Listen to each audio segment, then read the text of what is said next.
광주를 2억대로 산다고? 광주시 미분양 마감 초읽기? 최근 광주시 부동산 관련 기사입니다. 선생님은 광주시 부동산 어떠세요? 혹시 광주는 입주가 많아서 들어가면 물린다 라고 생각하시나요? 실제로 이런 분들이 너무 많습니다. 저 역시도 광주시 집값이 걱정이 되는 상황인데요. 왜냐하면 너무 올랐기 때문입니다. 하지만 최근에 광주시 부동산 데이터 추세를 보신다면 생각이 달라지실 거라고 보는데요. 사실 더 큰 문제는 경기도 광주시의 이상한 흐름이 생각보다 빠르고 묵직하다는 점입니다. 그러면 광주는 관망하시겠다고요? 솔직히 그것보다는 적극적으로 검토해 보시는 걸 추천을 드립니다. 왜냐하면 거시적인 흐름까지 반영하면 여기 광주로 수요가 더 몰릴 수 있기 때문인데, 투자 수요까지 온다면 지금 광주를 잡는 게 수익률이 좋을 수 있습니다. 실제로 화성시도 공급이 많아서 사면 안 된다고 했지만 최근에 수요가 많이 몰려서 거래량이 갑자기 늘어났거든요. 이런 흐름이 분명히 광주에도 보일 수가 있으니까 흐름을 잘 보셔야 하고, 지금 내 집 마련이나 갈아타기 할 단지를 광주에서 보고 계신다면 보고 계신 단지 비교를 꼼꼼하게 하셔야 합니다. 그래서 이번에는 광주시 집값 이야기 준비했습니다. 이 영상을 끝까지 보시면 지금 현재 광주시 집값 움직임과 앞으로의 전망, 이런 상황에 어떻게 하시는 게 선생님께 도움이 되실지, 어떤 단지를 잡는 게 좋은지 아시게 됩니다. 저의 이야기 참고하셔서 좋은 판단하시고 도움이 되신다면 구독도 부탁드립니다.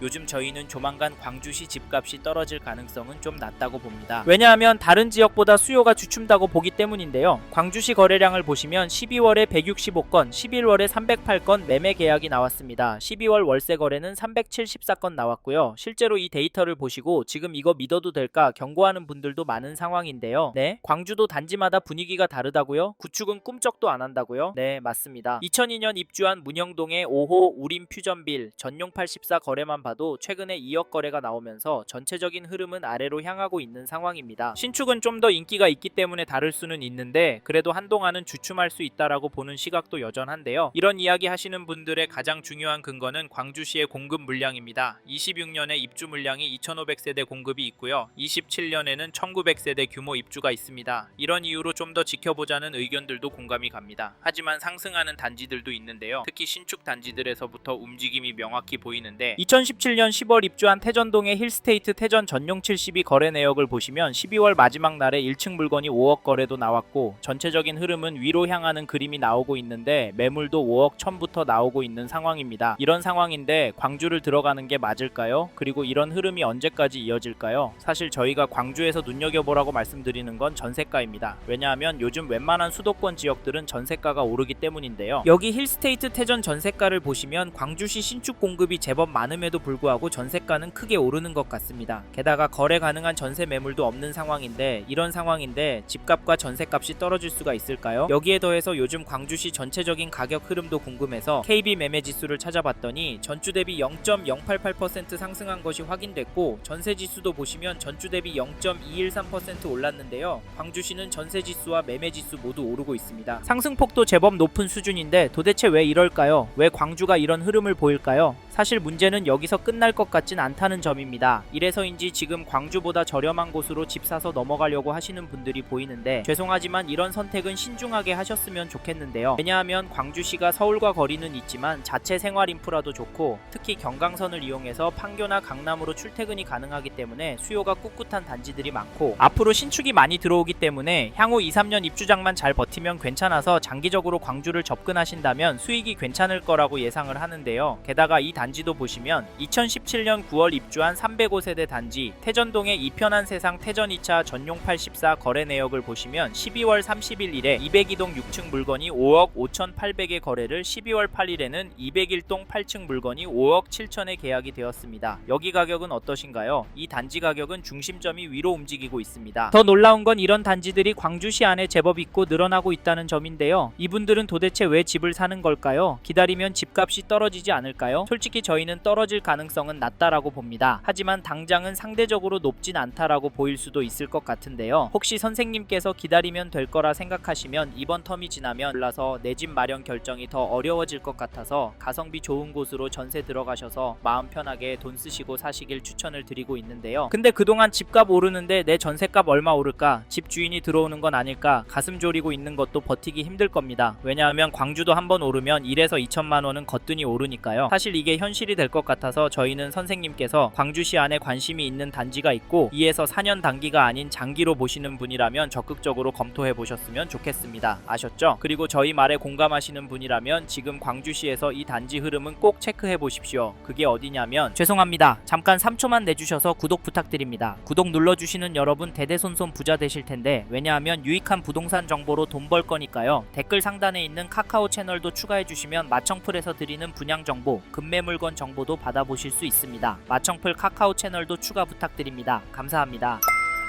2021년 11월 입주한 역동의 광주역 자연엔자이를 보시면 12월 11일에 전용 84 101동 4층 물건이 7억 6천에 계약이 되었고, 12월 4일에는 101동 10층 물건이 8억 3,950 신고가의 도장을 찍었습니다. 저는 하락은 아니라고 보여지는데, 선생님은 이 단지 가격 어떻게 보십니까? 사실 가격도 중요하지만 규제가 나왔고 일시적 투자 수요가 소진이 되었음에도 거래는 계속 나오고 있다는 점을 놓치시면 안 되시는데요. 광주시는 물량이 많아서 떨어질 거라고 했지만 멈춤 없이 큰 폭은 아니더라도 상승은 나오고 있습니다. 이게 팩트인데 좀 더 기다리는 게 좋을까요? 아니면 지금 들어가는 게 좋을까요? 사실 저희 채널에서 다뤘던 강남과 분당 영상에서도 보셨듯이 윗동네는 보란듯이 신고가 나오고 있습니다. 이런 상황인데 광주시라고 싸게 내놓을 집주인이 나올까요? 나온다고 해도 팔아서 어디로 갈까요? 경기도권 안에 인기 단지나 상급지로 가려고 할 텐데 이런 곳들은 더 올라서 고민이 많을 겁니다. 그래서 저희는 매도세가 약해질 확률은 낮다고 봐서 여기 광주역 자연엔자이 보시는 분은 적극적으로 움직이길 추천드리고, 이 단지 전세가도 살펴보면 12월 27일에 108동 27층 물건이 3억 8천에 거래가 나왔는데요. 전세가격 분포는 하락하는 것처럼 보입니다. 하지만 평균 거래가는 오르고 있는데요. 게다가 전세 매물도 많지 않아서 앞으로 가격이 오를 것 같이 느껴집니다. 현재 등록된 물건이 8개 정도이기 때문인데요. 그럼에도 아직까지는 괜찮다고 보는 건 나오고 있는 물건이 부족한 상황에 비해 가격대가 높지가 않습니다. 4억 6천, 5억 5천 정도의 매물들이 나오고 있는데요. 사실 이 동네 전체적으로 전세 물건 비율이 너무 적고 계속 줄어들고 있는 추세라 걱정까지 드는 상황이긴 합니다만, 현재 시점에서 좀 더 집중해서 보셔야 할 건 가격 흐름이거든요. 근데 지금 매물도 적고 거래가도 높게 나오고 있는 상황인데 광주역 자연엔자이가 떨어질 수가 있을까요? 지금 강남 학군지부터 전세 극성수기를 맞고 있는데 이번 겨울 방학 시즌에 얼마나 오를지 가늠이 안 되는 상황에서 강남구가 큰 폭으로 오르면 시간차를 두고 광주시 전세도 결국에 오르니까 지금 광주시에서 전세 구할 생각하고 계신 분이라면 관망하지는 않으셨으면 좋겠습니다. 참고로 매매 호가를 살펴보니 이 단지 매매 물건도 많아 보이진 않는데요. 평균 호가는 최근 거래가보다 높아서 당분간은 거래가 많이 나오긴 힘들 것 같습니다. 하지만 평균가는 올라갈 수 있다고 보는데 이런 상황에서 어떻게 하는 게 좋을까요? 네, 내년부터 떨어질 거라고요? 반토막이 돼야 정상이라고요? 네, 그렇게 생각하실 수 있습니다. 하지만 저희는 조금 다른 입장인데요. 그래서 저희는 광주시에 들어가실 수 있는 분은 단지에 따라서 지금 놓치면 힘들 수 있다고 말씀드리고, 현장의 이야기들과 심리를 종합해보면 개인적으로 계속 하락은 어려울 거라고 봅니다. 게다가 거시적인 흐름, 통화량, 인플레이션, 환율, 주택 공급까지 자산이 상승할 거라는 모습을 보이고 있습니다. 그래서 저희는 광주시 아파트가 감당이 되신다면 전세보다는 매매를 더 추천드리고, 특히나 인기 단지나 신축 단지 위주로 접근하시면 좋을 것 같다는 의견을 드립니다. 참고로 2개 단지 중에 고민하고 계신다면 전세가가 얼마나 빨리 상승하고 전세 물건이 얼마나 빠르게 소진되는지 보시고 결정하시면 됩니다.